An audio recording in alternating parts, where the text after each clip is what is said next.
이 시간은 요한계시록 정복실에서 58번째 시간으로 적 그리스도가 받은 권세에 관한 말씀을 듣겠습니다.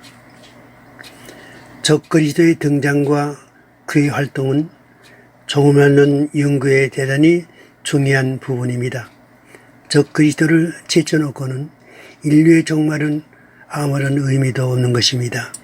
이자의 등장으로 종말의 모든 계시가 실제로 전개되며 이자의 출현을 전제하지 않고는 주님의 재림이 있을 수 없는 것입니다. 그러므로 다니엘서와 요한계시록에는 이자에 대한 등장으로부터 활동상과 그의 최종적인 운명에 이르기까지 비교적 상세하게 계시되어 있는 것입니다.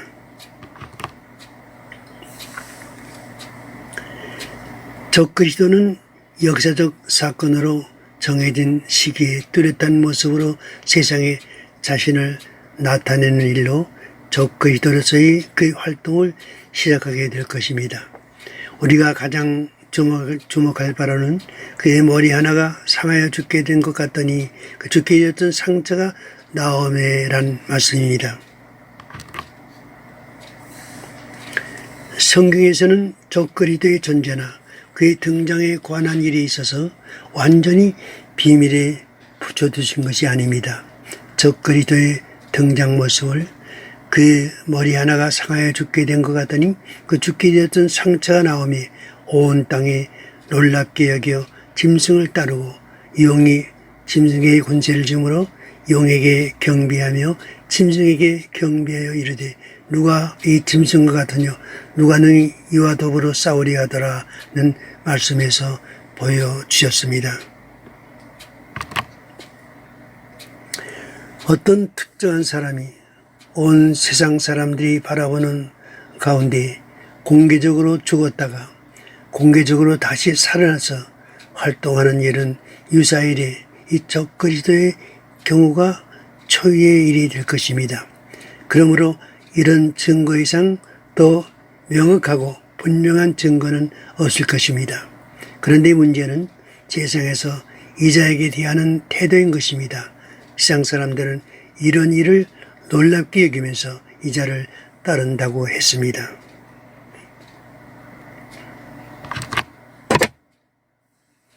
그리고 용의 이자에게 자신의 권세까지 주므로 용과 짐승에게 경배한다고 했습니다. 적 그리스도는 이런 경배를 받게 될 것입니다. 그는 세계를 영적으로 정복하고 자신에게 굴복시키는 일에 몰입을 사용치 않아도 됩니다. 적 그리스도의 권세는 이처럼 사탄으로부터 직접 받은 것이며 온 인류의 신망을 두텁게 받고 있기 때문에 이에 능히 그에게 반항하거나 도전할 그 어떤 세력도 존재할 수 없는 것입니다. 그러므로 온 인류는 이 짐승에 대하여 4절에서 말씀해 주는 대로 누가 이 짐승과 같으뇨 누가 능히 이러더불어 싸우리요 라고 찬양하면서 이 짐승에 대하여 열광적인 갈채를 보내게 되는 것입니다.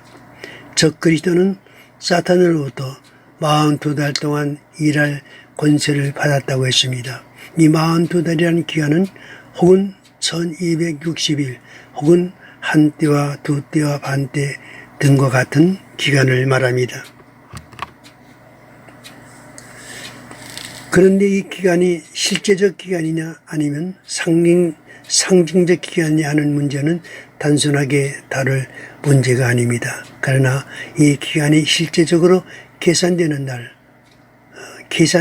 날수인 것이 분명한 것은 42달이나 1260일이나 한 때와 두 때, 반 때의 기간 중 어느 한 가지만을 택한 것이 아니고 여러 가지 기간으로 중복되어 계시하였다는 사실에서 이 기간이 실제적인 기간임을 알 수 있는 것입니다. 이 기간이 구약에서는 적 그리스도가 유대인들에게 가하는 종교적 핍박에 대해 말씀해 주고 있지만은 요한계시록에 와서도 이런 기간이 여러 번 언급되고 있습니다. 계시록 11장 2절에 나오는 거룩한 성을 42달 동안 짓밟으리라고 한 사건과 동일한 사건입니다. 특히 이 기간에 대해서 계시록 12장에는 여자가 광야로 도망하는 기간으로 1260일간이 나옵니다. 이 기간은 적그리스도가 사탄으로부터 권세를 받는 42달간과 동일한 기간입니다. 12장 14절에 나오는 한때와 두때와 반때 역시 후 3년 반 동안 적그리스도의 지배를 받는 기간으로 적그리스도가 권세를 받은 42달과 같은 기간인 것입니다. 이 시기는 두 증인의 예언의 사역이 끝난 후부터 개선되는 기간입니다. 이 시기는 하나님의 교회가 예비처로 옮겨진 후부터 개선되는 기간입니다. 이 시기는 7년 환란 중 절반이 지난 후부터 개선됩니다. 5절에서 짐승이 큰 말과 참난된 말하는 입을 받았다고 했습니다. 이것은 적그리스도가 영으로부터 능력과 보좌와 권세를 받은 후 자신을 하나님으로 지칭하여 자존하는 모습을 보여주고 있습니다. 적그리스도는 이처럼 인류의 종말의 개선장군 모양 역사의 무대 위에 등장하여 전 인류들로부터 경이로움과 숭배함을 받으며 신적 권세로 세상을 지배할 것입니다. 얼마 안가 세상 사람들이 이 자를 향하여 미칠 듯이 환호하게 되는 위대한 인물이 역사의 무대 위에 등장할 것입니다. 이 인물의 등장은 한 번 죽었다가 다시 살아난다는 사실이 있습니다. 하나님은 이 움직일 수 없는 징조로 적그리스도의 등장 모습을 우리에게 분명하게 보여주실 것입니다. 이 자를 주목하시고 경계하십시오. 이 자에게 결코 신적 경배를 드리지 말며 이 세상에 이 자를 향하여 호산나를 외쳐대도 우리는 이 자에게 동조하거나 추종하는 일을 해서는 안 된다는 사실을 깊이 명심하시기 바랍니다.